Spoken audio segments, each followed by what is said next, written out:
Hey guys, this is Ashley here. I don't know what's come over me, but apparently my car is the new place that I'm doing Facebook Live. And it makes sense because research shows that your brain gets the best creativity when you're relaxed. And so perhaps I'm always in my car driving and I get my best ideas and I get excited to share them. So that is what brings me here with you on Facebook Live. But I want to talk to you because I've just been so inspired around the topic of leadership. Because it's a mixed bag when it comes to leadership, and so I wanted to just talk to you, and I took some notes right here about how you can really up your leadership game, how you can become a stronger leader in your career, your life, in all areas. And what it starts with is really holding a standard to yourself. So I'm going to go through about 6 tips to be a leader, but the first tip is to really hold yourself to a certain level or standard. And what I mean by this, so a long time ago, I hired a coach and I had invested everything into this coach that I had. And I remember she kind of nickel and dimed me, or at least that was kind of how I felt. And it made me and by nickel and dime, I mean like it felt like she wanted to do the bare minimum to help me, even though I was paying her for her time. And what I got out of it was, it really just comes down when you're a leader to your standards, and there's nothing wrong with her showing up how she wants to show up. But I think when you're in the business of service, especially when you're in the business of transformation, which is what I care to be in, you have to kind of realize it's like everybody in this world wants to get more for less, whether it's we want to make more money and give less of our time. And it makes sense, right? Because when we aren't at work, we're with our family, we're doing the things that we care about. And what I realized for me is that as a light worker, as somebody that is in the business of transformation, that I need to hold myself to a higher standard, and that I need to go beyond the standard of wanting more for less. I need to see beyond that human phenomenon so that I can stay in my consciousness of service and give. And so that's a standard that I'm holding to myself, and that's something that really sits deeply with me. So the question I have for you, number one, is what standard are you holding yourself to? What standards do you want to hold yourself to as a leader? And having gone through the experience of, working with a coach where it's like I paid her everything and I kind of felt like she just wanted to take as much money as she could and give me as little of her time as she could, it made me think, wow, you know what? If I'm in the business of transformation, it is about more than money. I want to be as giving as I can. I want to be as service conscious as I can. And I want to hold that responsibility. I want to hold that standard within myself. I think the second thing from a leadership standpoint is to listen. Really good leaders know how to listen. So you want to kind of check yourself. Are you starting to think a lot about what your answers are going to be to people's questions? Or are you going to start to think about what they're saying and really listening and fully engaging? We live in a world right now where presence is love. And if you think about it, this can translate into your family, this can translate into your work. We live in a world where cell phones are everywhere. We can always look down. And truly, if you think about it, the way that people feel love. Hi, Peretz. Hi, Lauren. This is awesome. Hi, Aunt Janet. My Aunt Janet just joined. That's priceless. Hi, Aunt Janet. But yeah, if you really, really think about listening, it's really about being present, right? And that means, and that's love. That's the highest form of love. Think about it. When was the last time you were at dinner with somebody, their phone was ringing or their texts were going off and they turned their phone off or they put it away? Didn't you feel love? That's what true listening is. That's what true heart-centered, soulful listening and presence is. Hey to everybody. Hi, Rish.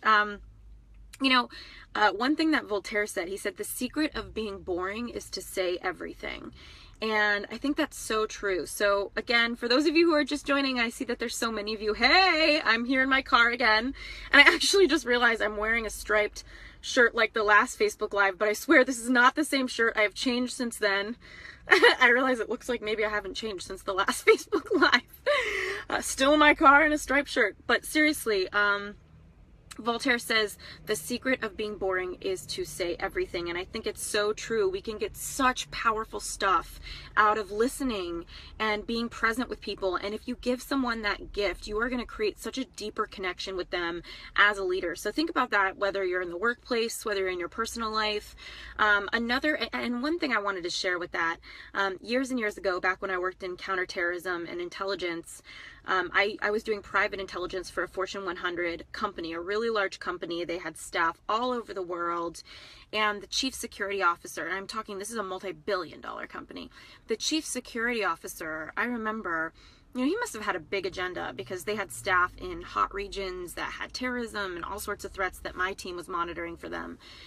And I remember being at the table with this guy, and he was really present with people. And I could tell that some people were kind of jockeying for his attention because he was kind of a bigwig in the company. And the groundedness and the presence and how clear he was in his intention to listen to people was really powerful. And I left that meeting noticing it because it was so real. And so that's something I want to impart to you. So number one, hold yourself to a certain standard. Number two, listen. And also, if you want to be a real leader, number three is know that there's no shortcuts. At the end of the day, there is a dignity to a process. And this applies whether you're in your career or maybe you're in your personal life. For example, my brother, who might watch this, one time he was kind of irritated with me, brother and sister.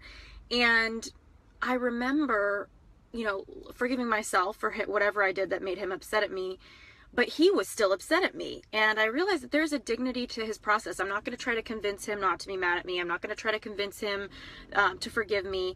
I'm going to allow him the dignity of his process. And this applies in your personal life. This applies in your professional life. There are no shortcuts. There is a dignity to a process. Sure, there are little hacks and things you could do to make things better, but you cannot replace authentic knowledge. And this even applies, let's say, if somebody's copying you. People who copy you can only go so far until they have to learn. They can't take the shortcut forever. So really, no, there are no shortcuts. If you want to be a real leader, you're going to do whatever it takes to really learn all of the stuff that there is to learn to do the job right. And the fourth thing I have in my notes is to check your ego at the door. And this has just been the topic of leadership, and ego has just been so deep for me lately. They say in digital marketing, the industry that I'm in, that, at first you get paid for what you know, and eventually you get paid for who you are. And so this is for a lot of entrepreneurs. They get first paid for what they know, they provide a service, and then eventually they build a brand and they get paid for who they are.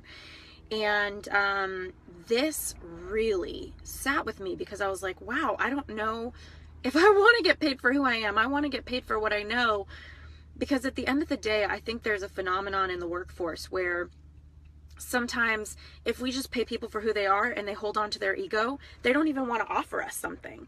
I was talking to a couple podcasters and they were saying to me, you wouldn't believe how many famous people I've brought on this podcast, but their ego was so big they didn't even add value to the audience anymore.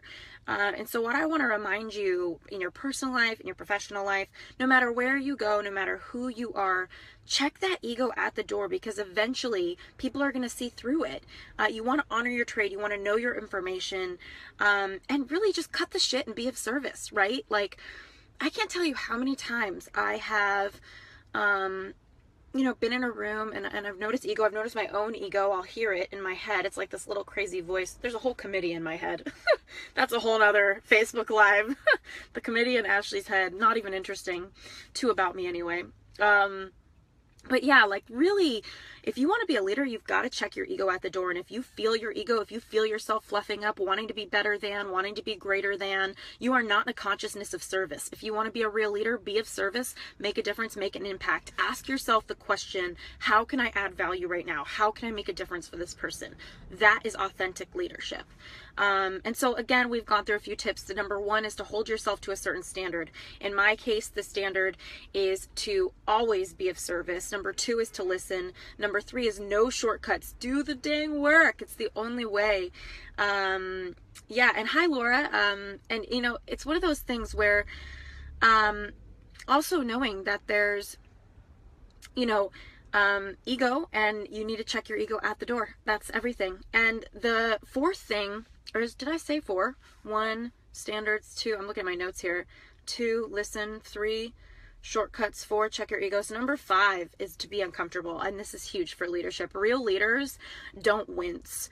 And I've said this in another live broadcast. I said, fear is wetting your pants and courage is doing what you have to do with wet pants. let me tell you, that is what real leaders do. I think we live in a society right now where people think doubt means don't. And I really question that. And I think real leaders do too. If you have doubts, that doesn't necessarily mean don't do it. If you have fears, that doesn't necessarily mean not to move forward and get going. I think it's the opposite. I think true leaders feel fear and they still move forward. And that is what's going to make you a powerful leader. So don't take your fear as an invitation not to move forward. And the sixth one is emotional fitness. This is my sixth tip for being an authentic leader, is to really work on your emotional fitness. And a great book for this is The 4 Agreements by Miguel Ruiz. So let's say you take things personally, things hurt your feelings. I get it. Like we're all sensitive beings. Things hurt our feelings. We want to be loved. We want to be liked. We want to be connected to people. That's my language, is connection. And I go crazy. I feel like a dying animal if I'm not connecting to people. But you got to work on your emotional fitness. If you really want to be a leader, you have to be emotionally fit. And what that means is that you can kind of find your inner Buddha, kind of namaste it up, even when things aren't going well. And I can't tell you how many times in my career, in my business, where things just aren't going well. Maybe the numbers are down, maybe something happened, or there's a technology glitch, customers are mad at me, and I'm like, oh my God, it's not going well. What do I do? At the end of the day, it's emotional fitness. Are you going to crumble or are you going to rise? And you got to ask yourself this question. And it starts with really being the author of who you want to be. One really great concept around this is the distinction. And I love distinctions because they're easy to remember, between your professional self and your social self. And what I mean by that is that you can decide who you want to be professionally. Your social self, the person that you've always been all your life, that self wants to be liked, and it leads with the desire to be liked. But your professional self really is something that you can author and decide who you want to be. So if you want to be emotionally fit, learn how to take things less personally, learn how to watch your mind. Your mind goes crazy. It comes up with stories about things. Maybe you'll see something go downhill. Your mind's going to start to future trip. Real leaders have emotional fitness. They look at something. They always look for the lesson. They always ask themselves, what can I learn from this? They don't fall into a victim consciousness. So again, there you have it. 6 tips to up level the leadership game. Who knows why I'm sitting here in my car and this is the stuff I'm thinking about. My mind is an interesting place. But again, the 6 tips. Number 1, hold yourself to a specific standard. Get clear what that standard is going to be for you. Number 2, listen. Real leaders know how to listen, whether it's in their work or in their personal life. If you want to be an inspired leader, you are going to learn how to listen, and you're going to start to check yourself when you start to tune people out and you start to think too much about yourself and you're not learning through listening. And number 3, know that there are no shortcuts. If you want to be a real leader, really understand there are no shortcuts to this game. And number 4, check your ego at the door. Real leaders are busy leading. They're busy serving. They don't have an interest in their ego, because if they're stuck in their ego, it's too about them. And true leaders want to be about everyone else. They want to add value. Ask yourself, how can I add value to every conversation, especially in the workplace? That's what real leaders ask themselves. That's what real leaders do. And number 5, real leaders are comfortable with the uncomfortable.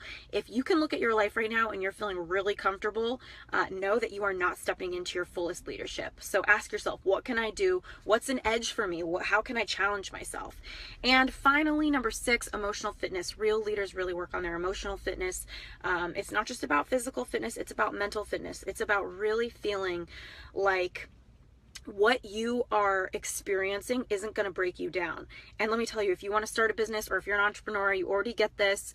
It is so easy when you own a business to go insane. We can go crazy if things are going downhill one day. Our mind is going to future trip. So stay conscious on your mind, learn what it's saying, and really ask yourself, do you want to buy into all the thoughts that you're having? And if you don't, maybe you want to forgive yourself for some of them. The other day we had a technology glitch and I had a bunch of clients reach out, hundreds. And, my head could have been like, oh my God, they're all going to want refunds. They're so mad at me. Instead, I just thought to myself, I forgive myself for believing that all these people are going to want a refund because we had a tech glitch. The truth is, we had a tech glitch. It's not the end of the world. I'm not going downhill. The only thing going downhill is my thinking. Okay, I'm sending you guys so much love. And for whatever reason, I seriously hope you don't think I'm wearing the same outfit that I did in my last Facebook Live, because it appears as though I hadn't changed in weeks, if that's the case. Okay, I'm sending you guys so much love. And I would love your comments below. What do you think it means to be a real leader? What does that mean to you? All right, take care.